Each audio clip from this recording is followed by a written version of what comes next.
Hi friends! Welcome to Take 3 Talks. I'm Steffi and I'm going to be your host. I'm here with my favorite travel partner, life partner, co-host, person, dog dad, favorite human in the world, Elephant lover. Mae Chaem.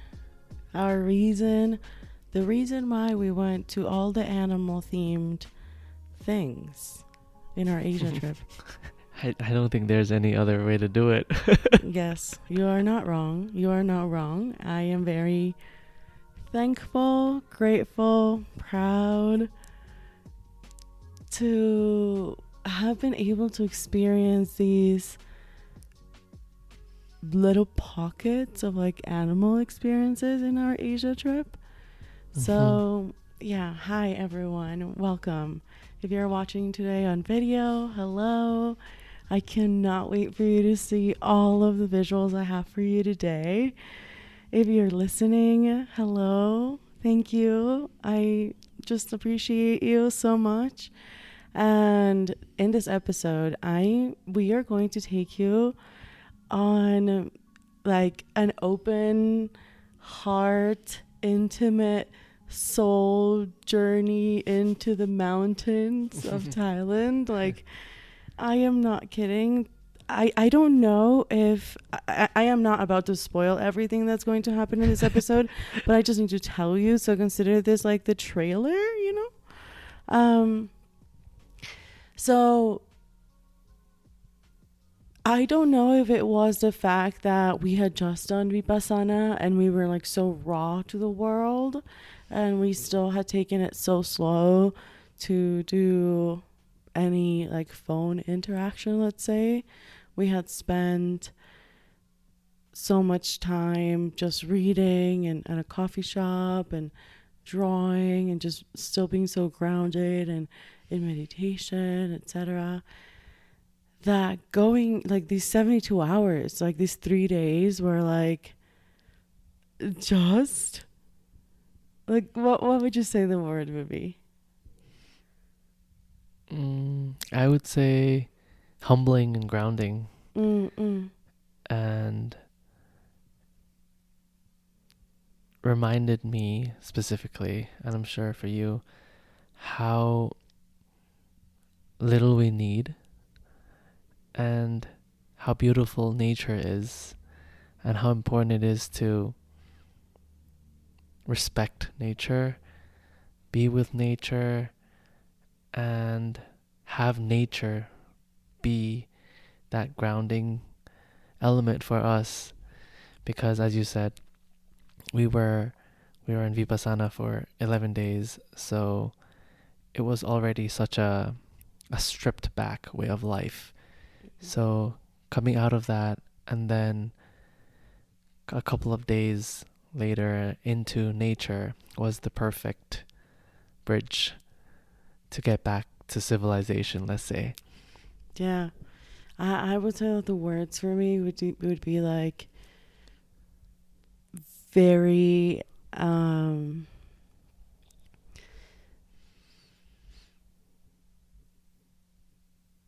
you know when something challenges you and exposes you to like to see that you are capable, like physically capable. Like it pushed me to the edge and also to like it like made my heart beat, not only from like a physical challenge mountain hike standpoint, but also like seeing these elephants. Like I would just say like the word for me for these 3 days is like heartbeat, you know, because it really like everything that like was like from the hammock and just chilling to the dogs to the people to the elephants to the nature to the trekking to find the elephants to it being like a non-controlled experience to the point where you don't know where you're going to find them, you don't know how you're going to see them, you're there and you're like with the science gatherers and you're like trying to like, you know, so it's like such a heartbeat moment. It's like such a present also a moment. So I would say that like those would be the words, but yeah, just like so awesome. Yeah. So Welcome to this episode, everyone. Welcome to our visit to Kindred Spirit Elephant Sanctuary in Mae Chaem.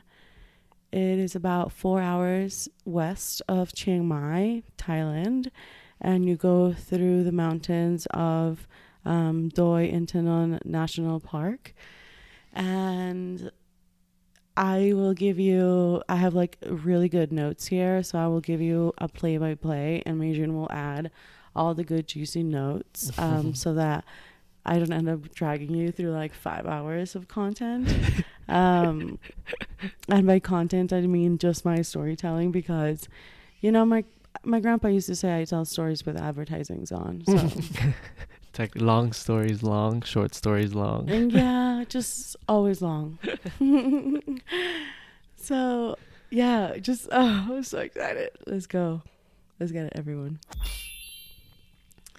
So to start, I want to give you the fresh, like,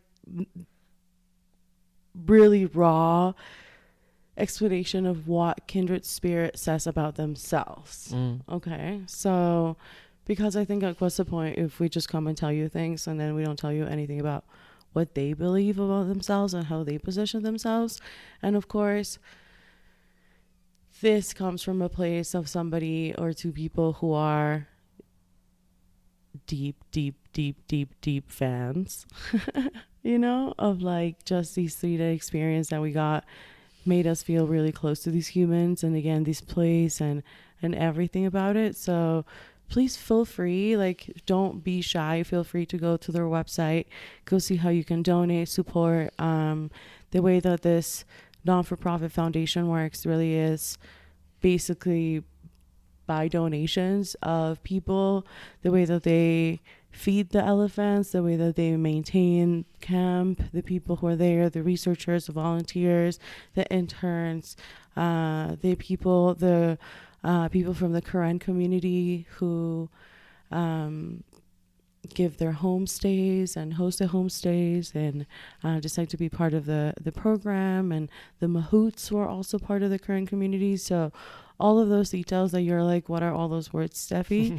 All of that you're going to learn a little bit more about today, but there's so much logistic and everything that goes behind. Imagine, like, these are animals that are like tons and tons and tons. Like, do you imagine like how much they need to eat? And like maybe in drought or in like over rainy season, like what happens to the vegetation, and just like they have to eat from Mother Nature, so of course they have to be like supplemented. So just like I cannot imagine the magnitude of what it looks like to get extra food to feed elephants, you know. It's like having a dog, you know. Can you imagine, like, we have to think and plan for Guillermo's food month to month. Like, imagine having 6 beings who weigh tons, right? To be able to manage, I think to be able to manage that, like you said, and the overhead and the logistics and just physically, biologically, scientifically, how much they need to consume to stay in good health. It's a lot to be able to take care of, I think. So and the fact that like the stays and the fact that you can visit only in like limited amount of like people obviously makes it really special, but also makes it so that they can only raise so many funds from these stays. So the fundraising that they have to do outside of the stays and the tourism, let's say, is ginormous. And I just like kudos to them, because they're doing something that to me is really, really good, not just in like the animal perspective, but also with the community. Like, this really felt like a project that was involved in the community and with the Karen people. And we'll talk more about the Karen people, but they're an ethnic minority group in Thailand. They're originally from Myanmar, Burma, but it was incredible to see how they are actually blended in with the Karen community. Like they're not just like a project that is kind of like a colonial takeover of this area, you know, like they're actually like working together, and it's like this symbiotic relationship. So with that long story, long tangent, I wanted to actually read you what Christina from Kindred Spirit, she's the current director there, and the reason we ended up kind of going here. But yeah, we'll tell you all about the serendipity there in a second. But here is what Chris wrote as a director's note. Bringing elephants back home to the forest. A note from Chris. At Kindred Spirit Elephant Sanctuary, we work towards a future where elephants can once again live wild and free. Joining KSES was not just about conservation. It was about justice. I believe in collaboration, in listening, and in working alongside those who have shared their lives with elephants for generations. The path forward for elephants in Thailand isn't about quick fixes or externally imposed solutions. It grows from within the communities, whose lives have long been connected with the elephants in their care.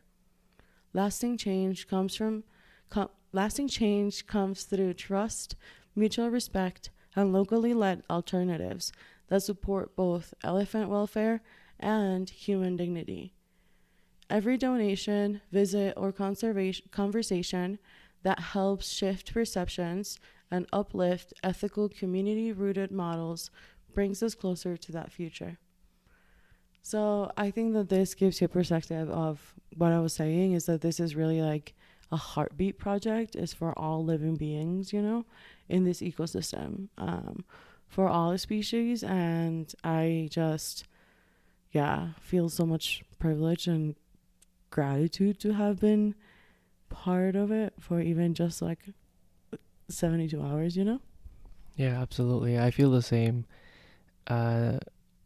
The same heartbeat that you're talking about. That's exactly what I felt there too.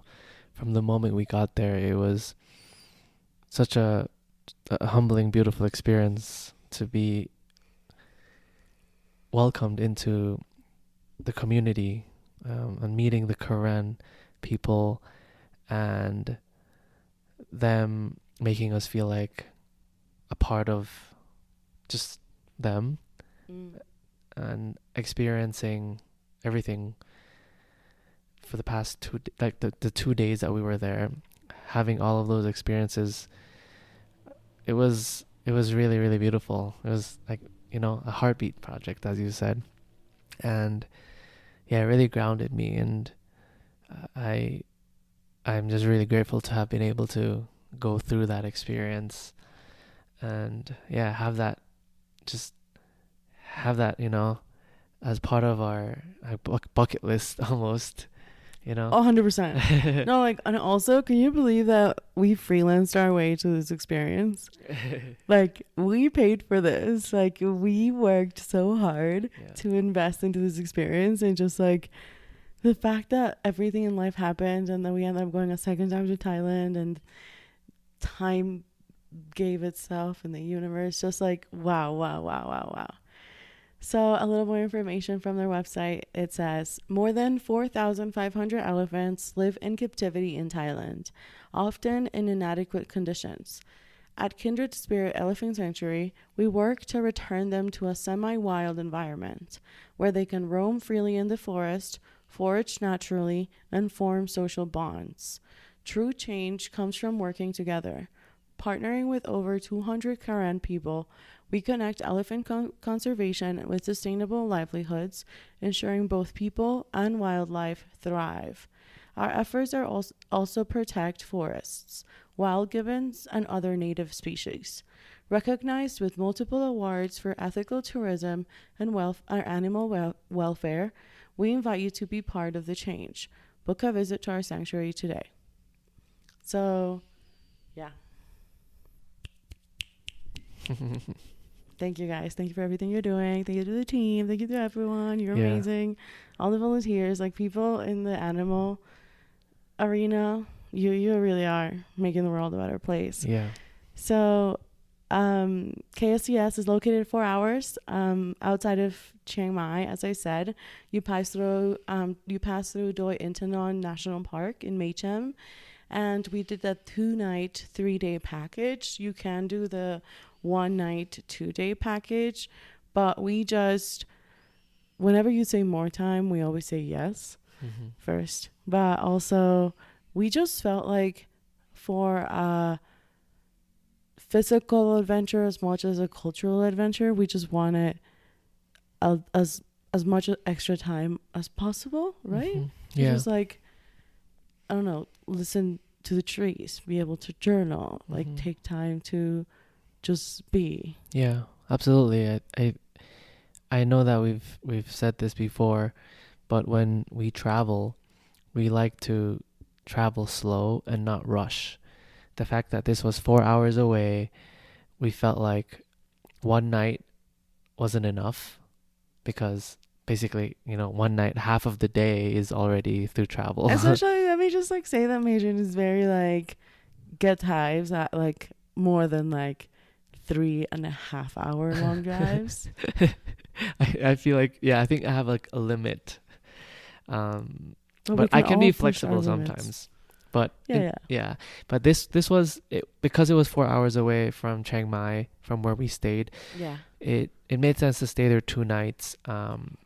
And because we felt like the investment into this was more than just for the experience, but every dollar that went into this was for the project, was for the Karen people, was for the elephants. So every dime counted, and we were able to invest for 2 nights and 3 days, and that was the best decision. I believe there was a longer stay option, but because of our logistics, I don't think so. But I think it was like more like a volunteer, like the 2-week volunteer internship. No, I remember the other couple, they were there for like 4 nights. But they went to the Gibbons. Yeah. Yes. There's a longer, but we didn't like when we booked our experience, they didn't have the Gibbons partnership yet. So they booked the same pack that we did, but so it was 2 days, 2 nights, 3 days at KSES Elephants, and then 2 nights, 3 days at Gibbons, which is like basically the same forest, just like 2-hour away village, where they do caves and gibbons, which is like these monkeys. Right. And yeah. Gotcha. Thanks for that clarity. Yeah. I believe. Yeah. That's what they did. But yeah, it just like at the time, I don't think we knew about the monkeys. I think we probably would have ended up doing also the monkeys if we knew. Just because animals, yes. Yeah.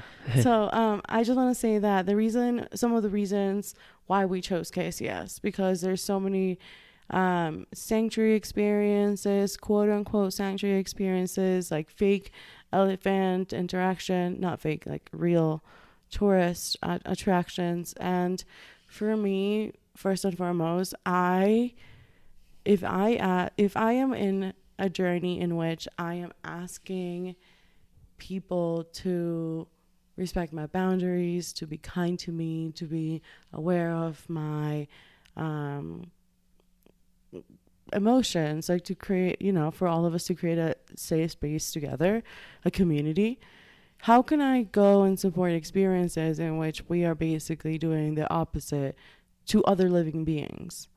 Like these elephants, like, do we think that, like, would you have liked to stay in a bathtub for 10 hours in like cold water with other people bathing you? I'm sorry, that sounds traumatic enough, just speaking out loud. But like, so Mae Chaem, I was like, I'm sorry, we're like just not doing this. So when we went there November 2024, they were actually fully booked, and I did the research and everything, and we couldn't make it there. So I was like, I'm sorry, we're not doing elephants in Thailand. Like, heartbroken. I dragged him to like 30 something temples. Also, if you hear us snoring, it's Guillermo.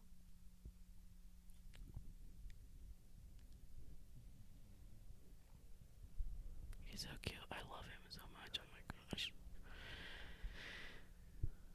So yeah, the point is Vipassana, we knew we were going there. So KSES is a true sanctuary experience where, as you saw, as you heard, their elephants are in the semi-wild. There's absolutely no riding, bathing, feeding, or interacting with the elephants at all. You are basically trekking into the mountains. You are with a local and from the Karen community, and they call the mahouts, which is a person that is basically like the babysitter, the nanny, the caretaker, The human caretaker of the elephant. Yeah. Each mahout, one mahout to an elephant. If the elephant has a baby, like Siprai and Junior, then there's one mahout for both of them until Junior basically starts being independent, and then they like figure it out. But yeah, so mahout is the person who, you know, the genie in the bottle to the Aladdin, if we think about it like that. But yeah, so you are basically just trekking through the mountains, and there's paths. Sometimes they like roam through the same places. They tend to have like specific locations. They know where they sleep, so like they put them to sleep. So there's some communication, but there's no something that you can be like, yes, today you will see these elephants, or you will find them XYZ, because you will just, it's almost serendipitous. It's really wildlife watching. Yeah, that's exactly what I was gonna say and bring up, that it feels like a real life experience, not a controlled experience where every day is different, because the elephants are roaming freely as they wish, and they're not just at one specific spot every single day. So that was the beautiful thing too, that made our experience even more incredible, is that we were able to see almost all that. Well, we were able to see all the elephants in the 2 days we were there. And I also want to add that to your point from like a little bit ago about why we chose KSES, is that when we were there, one of the biggest things we had talked about was having a very respectful elephant experience when we're in Thailand, because we know that there were a lot of more tourist options that maybe don't take the elephants like natural how would I call it, like Instincts. Things that are more natural to elephants that don't include bathing them. That's not considered, and I see a lot of like being bathed. Yeah, I see a lot of tourists like riding elephants when we were there, and a lot of places advertise having a sacred experience or an ethical experience with elephants, when the picture is them washing and bathing the elephants, which is not natural to the elephants themselves. So my point is, we wanted to make sure that we chose and went somewhere that was truly, actually authentic when it comes to an ethical experience. So I just wanted to share that. That was very important. So thank you for doing the research. I really appreciate it. Yeah, you got it. I know that it was like really tough when I was like being so adamant, and you were like, Jesus Christ, like this girl. But all of the things that you shared right now, you did not know. And this is point number 2 of why we chose KSES, is because at KSES, you don't only learn about the Karen, the ethnic minority group that is the community, or in the community, let's say.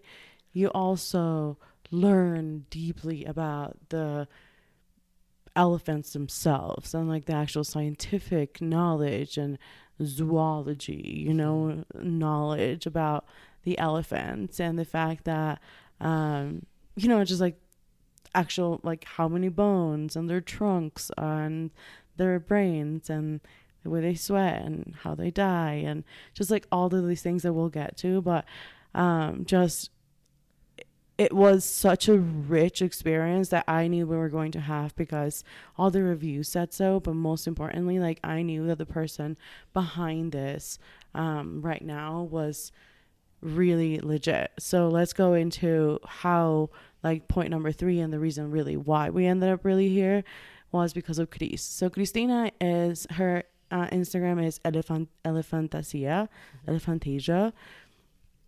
She's a Spanish from Spain, and she happened to be someone that came up when I asked Clau. So Clau Villota, she's a sound healer. She's who I studied sound healing with, the Himalayan art of sound healing.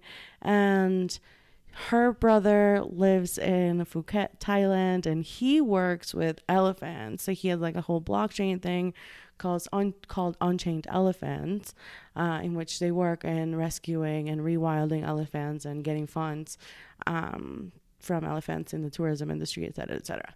So I was like, okay, my girl has gotta like have some sort of connection, because I was just hitting so many like fake dead ends, in a sense, of like fake sanctuaries, and when I actually got there, it would not be really real. Or I just knew that I had to do more scientific research. And honestly, I was so tired. There was just so much research you could do. So you tap into your network, and my network was Cloud. Cloud said, oh my God, Steffi, you have to see this woman. She has an Instagram account. She has a guide of the places she recommends, and you can go in and see. So in that guide, there was basically like 7, I think, places around Thailand, and one of them was Kindred Spirit, and Kindred Spirit happened to be in close to Chiang Mai. So I fell in love, and I reached out to them, and they were like, sorry, we're fully booked. Like, there's no way you're coming here for Le Krathong. And I was devastated. I was devastated too. We were devastated, yeah. But we just felt... I told Mae Chaem, I was like, I'm so sorry. I will bring you back to Thailand, and I will personally make sure you do not leave without seeing elephants. So I promise you. And your girl did it. Yes, you did. It did cost you 11 days of silence. Yeah. So you paid a price. You know, everything happens the way it was supposed to. I think the first time around, it wasn't the time for us to see the elephants. Yeah. And looking back now, everything happened the way it just beautifully happened. And if we didn't go see the elephants the time we did, we wouldn't have met some of the people we did that time. So it was just like, you know. Oh yeah, everything happened exactly the way it did. Yeah, supposed to. Now, what was funny is so that I used to follow Chris Elephantasia, from a while back, even before, just because always wanted to see elephants. But when we got there, I didn't know she actually worked there. So it was funny because, we took the ride there, and we'll tell you the details, but we took the ride there, and we were with her partner, and her partner was with the dog. And at this point, we did not know it was her partner or the dog, or she was there, or the connection. But he was like, oh yeah, my partner, Chris, like, whatever. She's the director at this place. But I like get there and I see her, and I was like, oh my God, I think that's the girl from Instagram. And I was like a little bit like fangirling. Like I was having a little bit of like when you see like a digital crush and you're like, oh my God, she's the famous elephant girl. Yeah. And I'm in the famous elephant place. So it's just like so epic. So yeah, Mae Chaem, how about you just take us through, like, kind of like paint a picture for us, right, of going there and what it was like to get picked up. Where did we wait? What was the bus like, or the van like, all the way to lunch, and then when we changed cars. So yeah, go for it. Okay, yeah, it was very straightforward and organized, I would say. We were picked up at a specific hotel, I don't remember the name of the hotel now. You can, Yeah, no, doesn't matter. yeah, we got picked up at a specific hotel. We took a Grab, which is basically an Uber essentially. And Yeah, because we were staying at a hostel called Insight Yeah. Hostel, like Insight Meditation. How crazy. Yeah, we're staying at a hostel, so we got picked up from our hostel, taken to this hotel, and we waited there. We had Went to 7-Eleven. we had a little snacky at breakfast at 7-Eleven until the bus got there. And we got snacks for the road. Obby. Absolutely, that was the best decision ever. And I regret not getting some extra peanut butter for the team at camp. Yeah, But, looking back now, yeah. Yeah, they do ask you, but at that point, you have so many things you're carrying. And Yeah. you're like, there's only so many things I can carry. We didn't know if we were packed enough, etc., Yeah, etc. So, exactly. but now looking back, and next time we go, we know that we have to And bring tip for an everyone. additional bag of snacks, goodies, blankets, everything. Yeah. Also, like, Goodies. just like stuff for breakfast, I think is really good. Yeah. So if it's a tip, like if you're going, definitely bring some stuff, because again, this is like a volunteer, like Yeah. real research. How do we transition a little bit from like tourism into rewilding elephants? Mhm. So yeah, keep going. Yeah. So when we were waiting at the hotel, we saw different people, couples, individuals, just stopping by the hotel and just waiting there, and we're like, oh, they're probably gonna go on the trip with us. Yeah, They're well, probably they from the like same saw crew. saw us. We would make the eye contact, and they would just drop off their bags, and then we'd be like, "Yeah, we got you." Yeah, we know, because everyone had their big like travel bag with them, so we assumed that they were going on this journey with us. So when we all waited there for the bus to get there, we all connected before, and also when we were in the van, we got into the van, and then we just like were on our way, and we started just making our way there, and Making our way Yeah. downtown. yeah, it was a 4-hour drive in this van, but this van took us to have lunch first, and I think it was like around 2 hours, like halfway point. We stopped for lunch at this really cool local spot in Mae Chaem, and we had traditional Thai food, and it was paid for. Delicious soup. It was part of the package that you've paid. So we all got there. We had lunch together. We all commingled and got to know each other. And this is when we met Micah, which is Chris's partner, and we also Bicho's dad. met Bicho, which is a beautiful dog that reminded us Oh of my Guillermo. God. So he's on this like vegetable diet because of his like health conditions. He was like broccoli and shit. Yeah. He was like begging for a little chicken to fall I to the know. ground. Oh He my was such God. a little rascal. He's He'd been so at the cute. vet for 2 weeks in Chiang I Mai know. because they are like up in the mountains. There's like barely Wi-Fi. There's no like vet for the dogs. Yeah. The dogs just like, those are like wild dogs that eat everything, These are not Yeah. some like Spanish, like bougie bicho dog. Yeah. Love him so much. He's so cute. He really reminded us of Guillermo. He was really did. small and thin and I know. so cute. I know, it was really cute.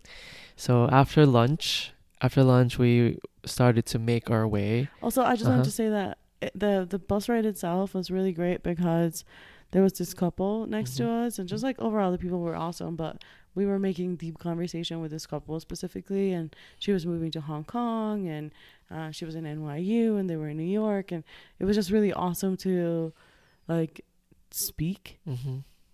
after so much time That's of not true. speaking. And Yeah. also it was really awesome to be able to like share our knowledge about Hong Kong meditation, and Mm-hmm. just like it was awesome to connect with other humans Mhm. in that like a deep, oh my God, I know where in New York you live, and I can relate in some Mhm. level, in a sense. Yeah, and also it was nice to connect with people who clearly are very like-minded in terms of having an ethical experience, because Oh, yeah. they all decided to go to KSES. That means they've put in the work to really look into an experience with elephants that are in such an ethical way. So I think that in itself is a connector for everyone. For sure. It's like Yeah. a filter. Exactly. So after lunch, in this restaurant in Mae Chaem, we started to make our way closer towards our destination, and I believe we drove for another hour, and then this was, I believe, hour three, and then when we got to hour three, we got dropped off at this like location, and then at this location we were picked up by a 4x4, and we all started to put all of our bags and our like travel stuff into the back of the 4x4, and then we all literally, I believe it was like maybe a dozen of us or more, we started to one by one, pack ourselves into the back of this 4x4, and then we were just on our way up the mountain, rocky, bumpy, dusty road that can literally only this 4x4 could have taken us there. It really reminded me of those like back country up mountain drives here in Ecuador. Yeah. Where like you're like on the edge of a cliff on one side, the other side it's like this like wall carved by like a machine just like 3 weeks ago, and like the dude that's driving is like a magician because there's like a car on the other side of the road and also a motorcycle, and you're just like, how the fuck are we gonna make it over here? But also you're like holding to your life, and also you're like, oh my god, this is so beautiful, and like how is this so visually stunning, and like somebody pinched me, and also like, oh my gosh, is like my boob going to like jump off this pickup truck? Yeah. Like, so it was a little bit of all of what Estefi just shared, for at least like a solid epic. 45 minutes to an hour, just up the mountain until we got to the Karen community. But also what was interesting is that they were like asphalting part of it, so maybe like by the time people go, like part of it is already asphalted, so it's like not as bad. Yeah. But yeah, okay, so you start getting to the Karen community, and what does that look like? And it was very I don't know how to describe it, just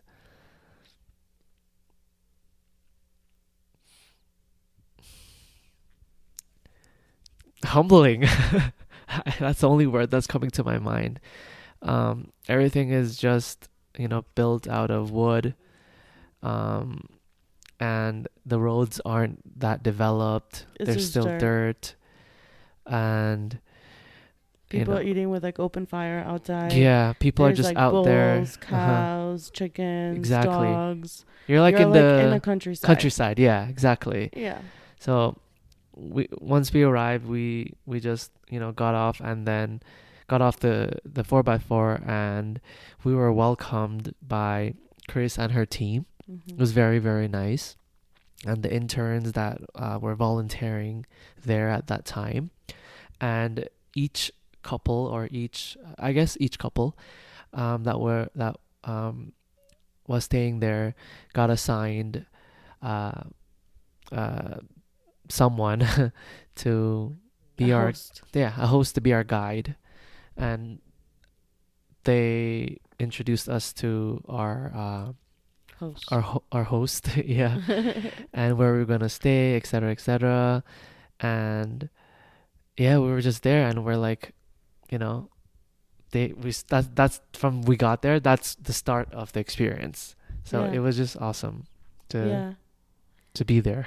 Yeah, I think that what was really interesting was how efficient everything was, like how one person from the team, like a volunteer or an intern or somebody that was there, was briefed into who we were, what room we were on, what stay we were in, what was our schedule. They were like able to brief us, so like everything was super seamless and felt like I was very accompanied the whole time. They showed us where our bathrooms are, like, because the homestays, as Mae Chaem says, like, they're humble. Like, you can find pictures of what the homestay looked like, and Bae and her family tree, and pictures of Bae, and our first night cooking, which Mae Chaem will tell you in a second. But all of that is in the show notes. At the bottom, there's like a dump of a bunch of photos.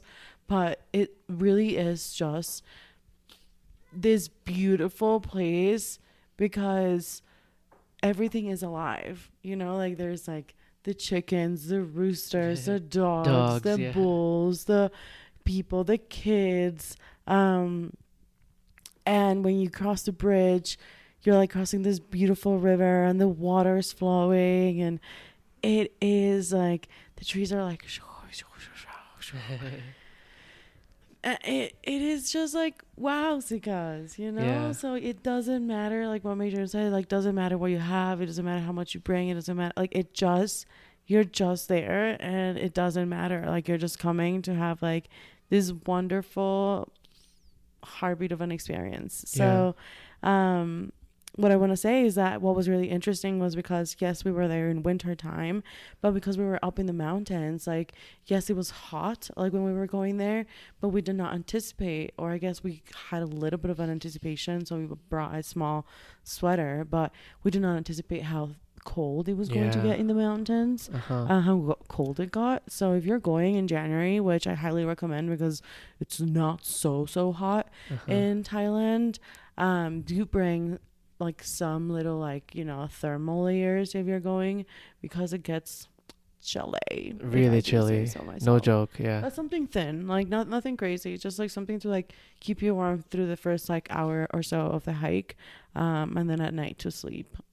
So you like are comfy, but nothing that you're like, oh my god, you're gonna die, it's so cold, it's snowing. Not at all. It's still Thailand. Yeah. Absolutely. I want to add also in terms of the homestays, what's really beautiful about this is that you've touched upon this earlier, is that KSES, they collaborate and partner with the community. So it's nothing like they are forcing the community to be a part of this, right? So any Karen family or any group can decide, oh, I want to put my home up as a homestay for potential people to come and experience and stay there. So it's all up to them. They have the power, they have the control to be a part of it if they want to. And nothing that the KSES team does is like mandated. Or they're not obligating anyone within the community to do anything. Yeah. It's just, oh, if you want to be part of this experience, you can. And that was awesome. And they get compensated for this. And I think that just makes it feel like such a genuine experience. Yeah, well, the people that are there, they're the owners of the elephants, they're the carriers for the elephants. Like as we learned, and so in the first day, as we get there, we're signed in and checked into our rooms, etc. But we have our first afternoon is a session where we're learning about the elephants, and I'll tell you all about the elephants, but we're telling all about the elephants. We're learning about the community. We're learning about the mission and the vision of KCS, the team, what roles they play, etc. And I think what's awesome is to learn that, elephants in Thailand are privately owned. So they're private, like, property, and it's not something like, elephants really are part of the culture and the tradition of everything in Thailand, and even in families. So you can't just like come in and like take the elephants and put them into the wild. First of all, like the elephants need to be slowly reintroduced into the wild, and these people would lose all of their income. So then again, people buy the elephants from them, then they go with that money, they buy more elephants, and the cycle continues, or they buy other animals, because again, they need to be in the tourism industry, which is how they get money. So the idea here is that every month there is almost like a fee to rent your elephant, to home it in the semi-wild. On top of that, we pay you a fee to be the mahout, to take care of the elephant. And if you decide to open up your homestay, whoever decides, that's why there's only 9 homestays, I believe. And in those homestays, the volunteers also stay there. There's like an intern hut, let's call it. But there's like the volunteers also stay with the homestays. So it's a true local community experience in which there happens to be a non-for-profit research center basically being set up, and that's been here. helping the community do this in a more ethical way, in the way that elephants have been able to reunite. Like, for example, we learned about Mae Chaem and Tume. So they are mother and daughter, and they were separated in the tourism industry and the logging industry. And it was so hard, filling and wrenching, learning that they were separated. And then when they like got together, they like recognized each other, and they were trumpeting, and it was such an like emotional get together for them. And the fact that elephants can feel emotions just like humans, and the fact that they feel grief. And we learned that they change teeth 6 times, and the way that they die is by malnutrition because they stop eating. We learned that they are matriarchal society community. So there's a matriarch, and in this scenario it's Mae Chaem. She is like the mom of Tume, or Mae Chaem is the daughter of Tume.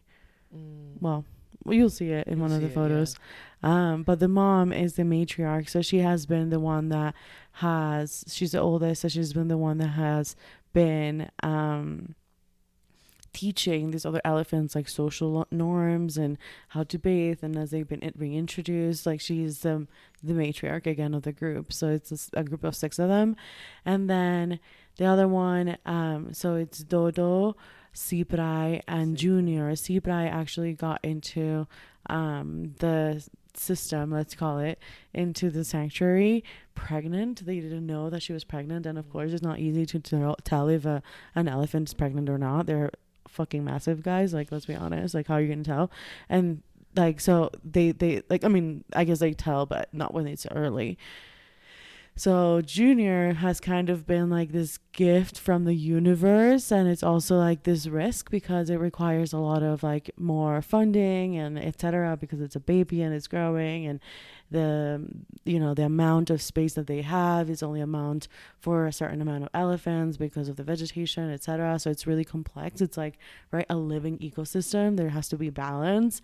So Junior has been like this beautiful mix of the universe, because it has been able to give them a space where they're researching Asian elephants, but also they're researching Asian elephants that happens to have a family, so like a family quote unquote system with Dodo, Siprai, and Junior, and also a grandmother-esque figure in Tume, Mae Chaem, I don't know, and like an auntie. And then like she has been able to like see like a mother figure in Siprai, and just like there's so much like interactions and so much data that this like little baby elephant has provided. So it's so interesting, and I'm such a nerd when it comes down to research that I'm just like, oh my god, this is so exciting. So that is a little bit about them. We'll go more into that, especially I know Dodo is your favorite, or one of your favorites, and Dodo is the male of the herd, in a sense that he's like still the young poser, macho, let's call him. But he does not have tusks. And then BoonRott is my favorite, and it's the elephant that has tusks, and he's also a male, but he's kind of like single from the group. He likes to be alone. He was not with them, he's not related to them, and his name means survivor. And so his name is Survivor because he was the only one of his mother's like babies, let's say, that survived because she never had milk. And of course, elephants in the wild, like, they need that milk to survive. So he's a survivor because he did that, and I related a lot to him because my mother didn't have milk for me. So I was like, oh my god. So the first time I saw BoonRott, which was the first day of the next day that we'll tell you, I cried, obviously, you know me. But yeah, so it was so awesome to, in this session that we had the first day, as soon as we got there, checked in, go into the lesson, and wow, we're learning so much about these elephants and them and their stories and what they like to do and where they like to be and how they like to act. And just how big a role elephants play in nature and in just the animal kingdom and society. That was very, very, And Thai society specifically. yeah, that was very eye-opening. That Mhm. made me respect and appreciate and want to protect elephants even Yeah. more being there. Yeah.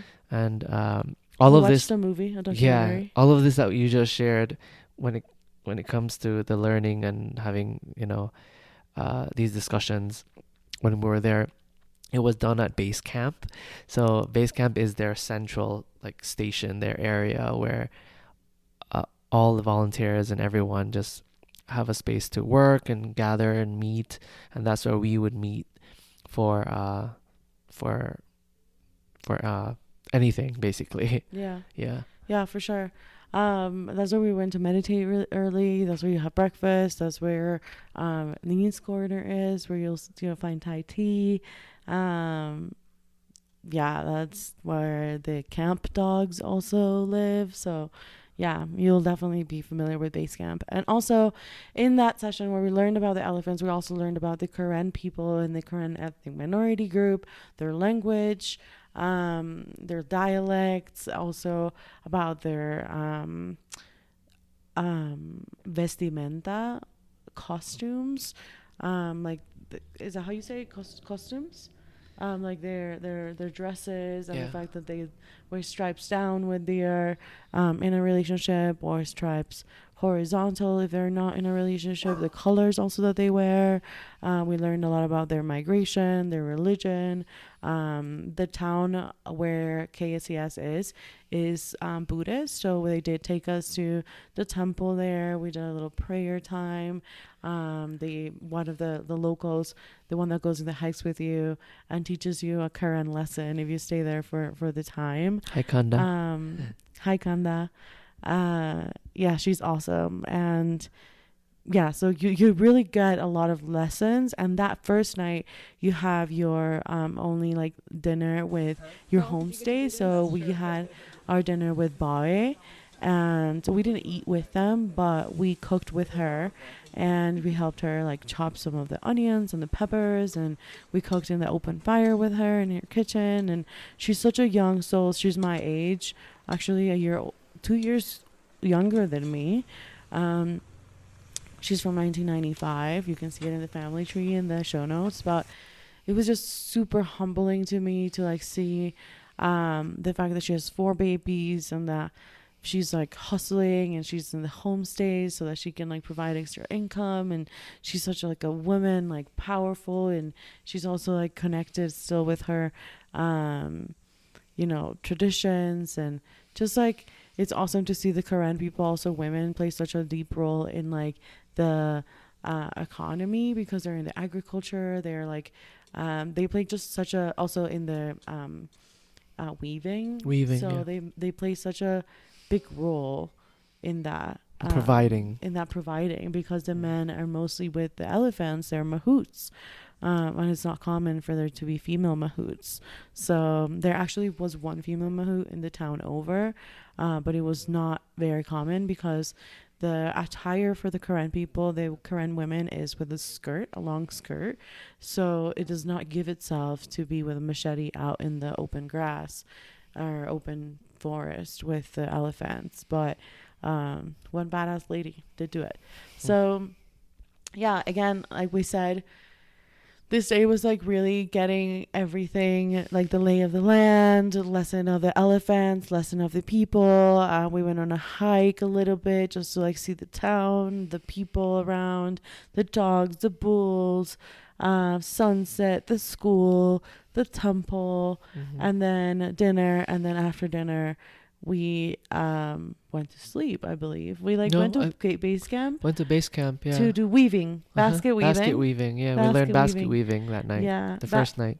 And the market and basket weaving. The open market with the weaving, the special weaving from the ladies, handmade weaving things. We bought 2 scarves, and I should have brought them. I forgot. But, and then we did basket weaving with like the bamboo. So that was really, really, really awesome. And we had some Thai tea from Nee's Corner, who's one of the women from the community who set up like a little cafe inside base camp. So when you go there, you can order smoothies in the mornings, pancakes, and also all the money goes to Thai her. tea, and all the money goes to her.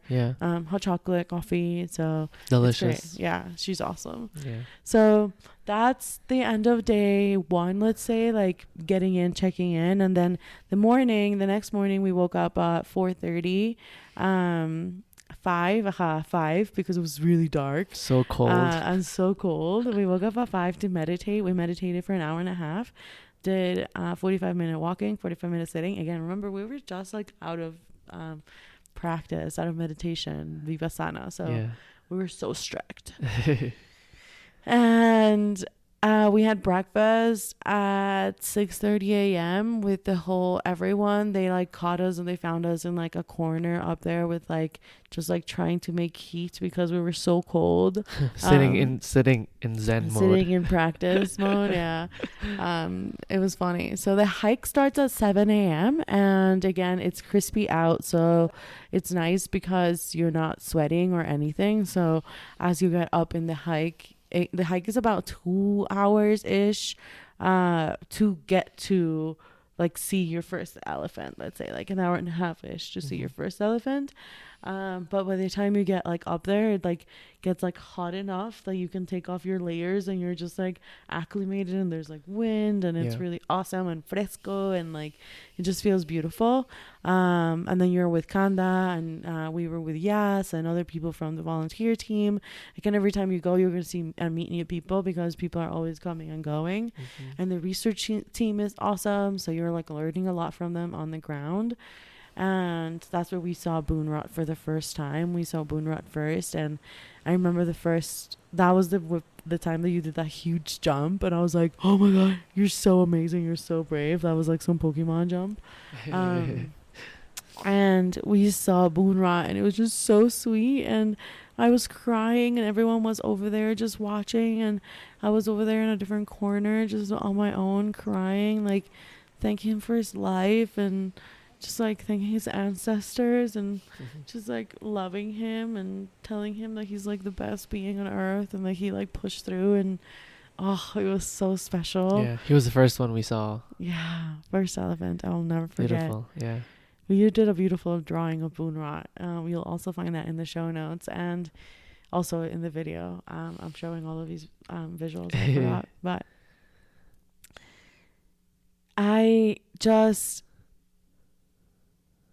it was so magical. So then we continued the hike. It got hotter, but we went up this huge like ladder up, and then you see this like open plain field where like normally like the elephants are not like there, all of them there, but this time magically they were all there, and it was Mae Chaem and Tume eating on one side. They're always together. Dodo, Siprai, and Junior on another side, and I was just like, oh my god! And we were just seeing Dodo and seeing Tume and Mae Chaem, and then like we were like walked over more, and we were so close to them, and like we were waiting for the elephants to move, and then Junior is like making sounds like and he's like so curious of the humans, and he's like running over to us, and like just like everything feels so exhilarating, and you're just like, oh my god, am I in National Geographic? You know, it was awesome because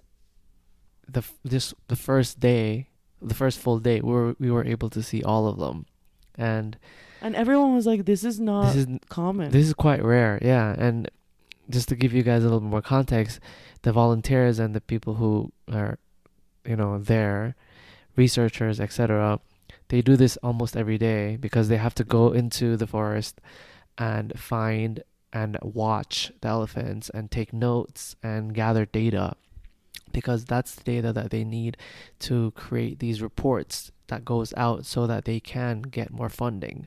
So they do this every day, and then they told us, wow, this is you guys are so lucky you're able to see all the elephants in one day. And yeah, it felt like a blessing to be able to see all of them. Yeah, honestly, it was just like, wow, Sikas. And yeah, like the fact that you're just there for an hour and a half and you're just watching, and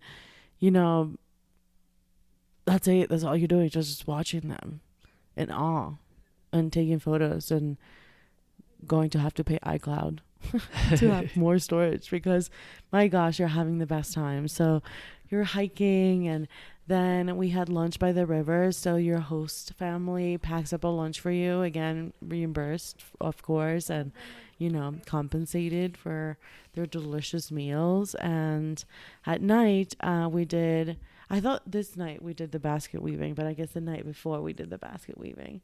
So we came back. Oh yeah, some people went to the school. We stayed back in the hammocks to just relax. Yeah. And then people that were doing the shorter stay, one night stay, were leaving after our hike. Right. And that was like run. And then I was just like in the hammock. I took a delicious nap. We were reading our books because they have like a little like library thing where people have left a bunch of books, and it was just so chill. And then after that, we did a Karen language lesson. Yeah. And that was awesome to learn a little bit more. Dablu. It's hello and thank you and goodbye. Sawadi, yeah. No, it's like sawadika. Yeah, but it means everything. Like yeah. So it was awesome to learn about just like with Kanda, hi Kanda, and just like love it. And then went to sleep early for the next day, another hike. And what was really magical was that this second day hike, we did not see all the elephants. No. So we did not see Mae Chaem or Tume. We saw a little bit of Siprai and Junior, like through the leaves. We saw Dodo and we saw BoonRott on our way out. And seeing Dodo was awesome because we saw him with the mahouts, and we saw the mahout trying to tell Dodo, don't go here. And Dodo was like, like, fuck you, like, I'm big, I'm gonna go wherever I want. And like you're just seeing them like eat and move their trunk and use their beautiful, smart, beautiful brains, and you're just there zooming in to their hairy faces, hoping you can like take a beautiful video of them. Yeah. And other people went on a really adventurous hike, like the couple that were like the science people from they're England. From England, yeah. They went on like the more adventurous part of the hike, but I had just gotten my period, and I was just like, I'm not about to do this, guys. Like, I'm so sorry. I'm not about to climb that mountain just to try and see Tume and Mae Chaem. But you go, and I'm your cheerleader. Yeah. And they had to like, slide down. They fell. Like, it was like a big ass trek. And they were like, yeah, we kind of barely saw them, but it was still awesome. Yeah. So we all had a mixed experience. So that's, again, a little bit of like how the hike can be really strenuous, but also you can like stay with one of the group of researchers because somebody has to watch at least one of the elephants that is probably doing some boring, more easy get to type of thing. So I just think it's awesome. So even though we did not get to see all of them, it was still so beautiful because we got to like just be more quiet, more in silence, more just watching Dodo like do his thing.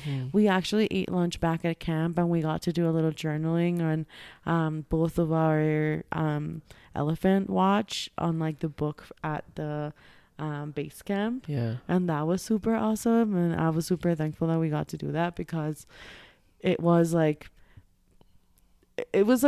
one really, really, really cool seeing what other people had journaled and what had been their experience of like Junior, of like Dodo, of like what their observations were, and what they did, and what, because that's what the interns and the researchers have to do every day. Of course, they're actually doing it in a more scientific way. They have to track every single action, and for and us, they have an app and stuff. Yeah, for us, we just have to observe, and whatever we remember, we jot it down. So that was really awesome to be able to see them and then like annotate what we saw. So we were like part of the team almost. And we also got to have like little boards on the hike itself to make notes. So that was really special as well. Yeah.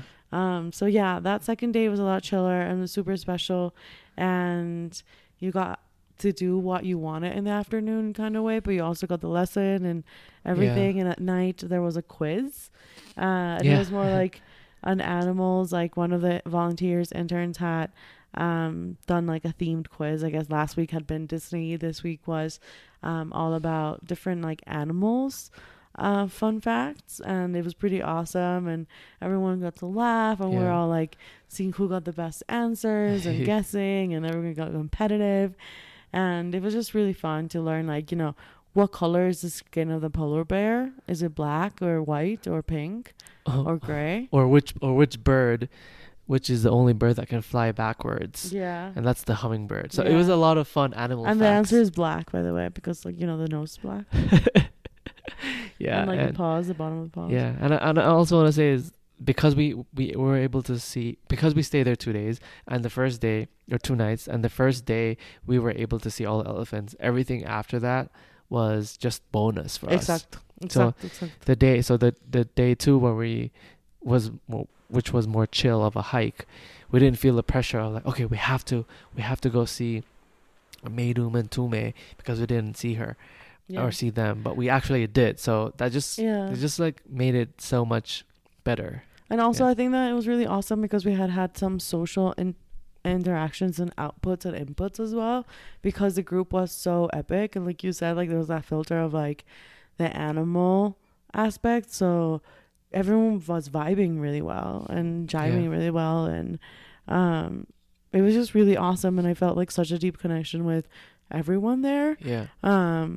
Especially Chris and Yas and the team. It was really just so special to be there.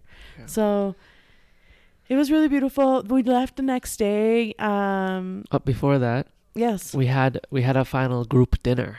Yeah, that was awesome. So we all got, our homestay, each homestay cooked something for you, and everyone kind of got together. So it was like a pamba mesa in Spanish. Everyone got together like with potluck. A potluck, Everyone brought what their homestay had made them, and everyone shared, and that was epic. Yeah, that was awesome. That was a nice closing to the night, because the day after we were gonna head back. Yeah. But I really enjoyed that last dinner because we all just cuddled up into this one of the homestays house, and we were just in the patio. Yeah, we were just all fitted in the patio eating, and it almost felt like a family a little bit. Yeah, it felt like college. Yeah, it was really beautiful. I really enjoyed it. Yeah, and it was also full moon, so it was really special. I remember. Absolutely. Yeah. So we left the next day after lunch. Yeah, because we got back to Chiang Mai at like 6 p.m. To our hostel, where we were actually going to see one of our Taiwanese friends from Vipassana. And I smile because Chen, I love you with all my soul. You really are a soul journey. Yeah, so I just want you to tell me, Mae Chaem, what was your favorite part of the experience? I have to say my favorite part of the experience was BoonRott and meeting the people and understanding the magnitude of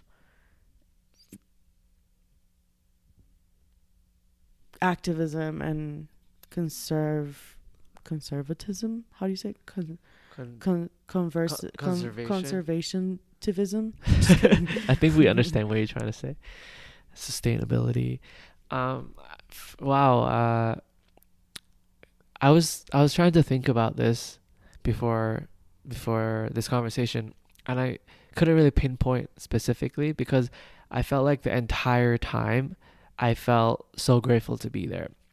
From the moment we got into the van to the 4x4 and seeing like the beautiful view, getting to the actual community and being there and just feeling like, wow, like it feels so light, it still felt like that lightness like I did in Vipassana, not worrying about anything. All you're going to do is just go have delicious food prepared by your homestay. You go hike. You don't have to hike if you don't want to. You can join on specific events that they or things that they planned. You don't have to. So it just felt very light. So the whole time I really enjoyed it. You do have to hike because how are you going to see the elephants? Sure. But I mean, like, yeah, you hike. But you don't have to do strenuous. You don't have to do you at the end of the day, you are there to experience the elephants, and then everything else is optional and plus and bonus. So for me, like the whole experience, but I did love seeing just all the elephants. They all have their personality. I love it. I love base camp, and I love staying at base camp because it was so chill. It was like a tree house, a giant tree house. I loved the Thai milk tea knees corner, especially at night when it's cold and she makes the hot Thai tea for you, or Thai tea for you. Um, I loved cooking with Bai and Boy. Bai, our homestay. That was just a very beautiful experience to be able to cook in open fire there in her home With her. Yeah. with her, and yeah, just I just rambled, but I just loved a lot of aspects of that experience in general. I would also say that the dogs. So now that we're like volunteering, pro bono, doing work with them from like a creative standpoint, like website stuff, I just feel like I was telling Mae June, like, this is the dream that I hope that this is just one of the dreams that we always wanted to have, like a little island where we would just like help all the dogs. Like, whenever I work on anything KSES, I just like know that this is like my support to like my island of elephants and like humans and like dogs, and that makes Take 3 Studio my more meaningful life, creative life. Yeah. So yeah, I know that we shared a lot, everyone. I wanted to share like last fun fact or facts, anything that comes to your mind about elephants. I wanted to share that they have a very similar structure to our brain, actually, obviously, and like tons. They feel emotions. They actually sweat through their eyes, so that's why we can see they're crying. But they're not actually crying, but they're sweating. And they do feel grief as well. So when one of the elephants in their herd or their group, let's say, dies, they like hold a funeral of sorts, like they attend their burial, the burial of the elephant or the place where it died in the wild. Also, elephants in the tourism industry are developing like some sort of herpes situation where it's actually killing them, and they don't know how they're developing this, but it's very interesting that elephants in captivity are developing a specific disease that it's like making them like not be able to survive by the time that they get to a vaccine. It's too late. So it's really sad how the tourism industry has also doubled, as much as also the semi-wild or rewilding of elephants has also happened. So, it's really, really sad to see when I see friends or people. Of course, everyone gets to do their own experiences, but if you can, please go to somewhere like Kindred Spirit, learn, see that the data that they're collecting, like how much of the time are the elephants actually spending in a year or in years of their, like Asian elephants, they're spending in a bath, or how the fact that they're putting mud in their skin is like sunscreen, and the fact that you're bathing them is causing them skin infections. The fact that they eat and they forage for a living and they get different like flavors and different things from different vegetations, and if all you're feeding them is bananas, it's like really sad. And the fact that with their nomadic nature, they continue to spread seeds in forests, and they are the ones that basically make our earth more forested. Yeah. Like there in the documentary, literally said like, if you want forests to be reforested, just insert elephants back into their systems, and obviously all other animals, and let them be. Like, don't go and hunt them down.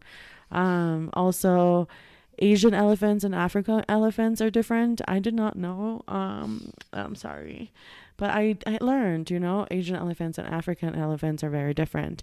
The African elephant ear is the shape of Africa-ish, and the Asian elephant ear is the shape of India-ish. So very interesting. Also, for example, the way that the nails and the claws, the paws are of the African elephant versus the Asian elephant's different because of the way that they have to grip into their ecosystem and the way that they have to like grasp onto the vegetation to eat.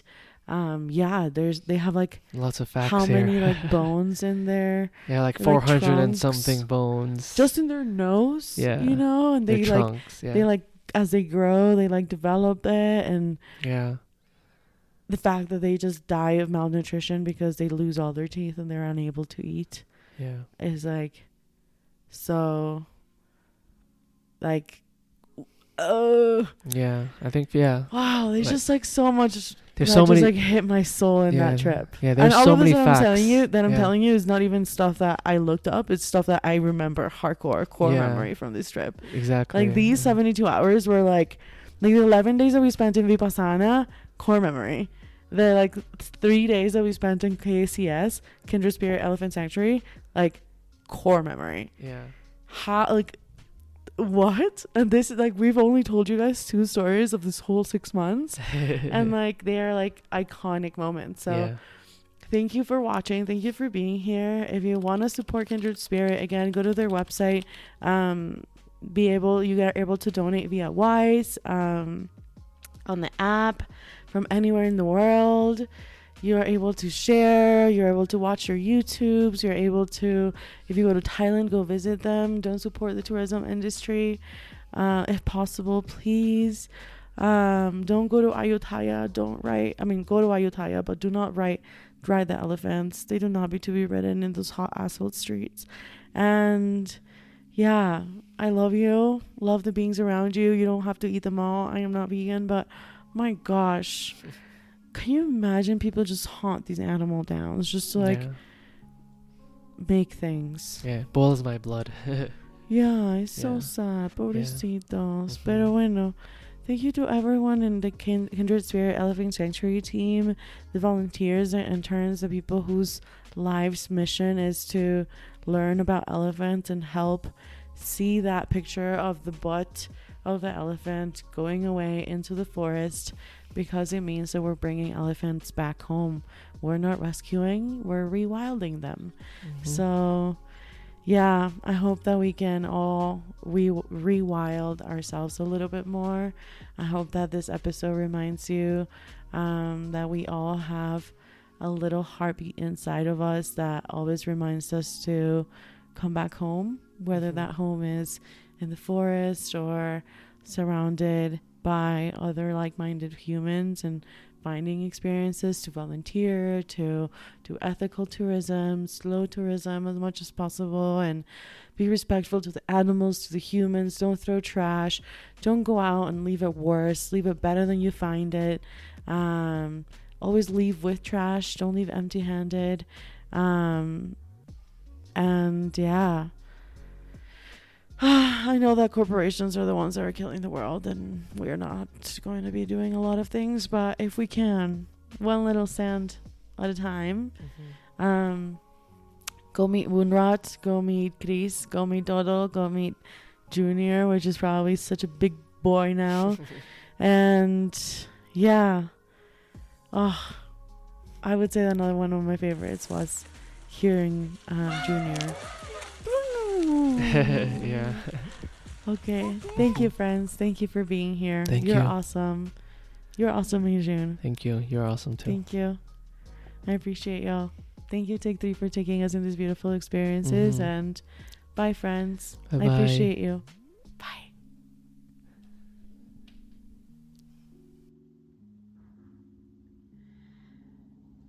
You want to go for a walk? Let's go for a walkie.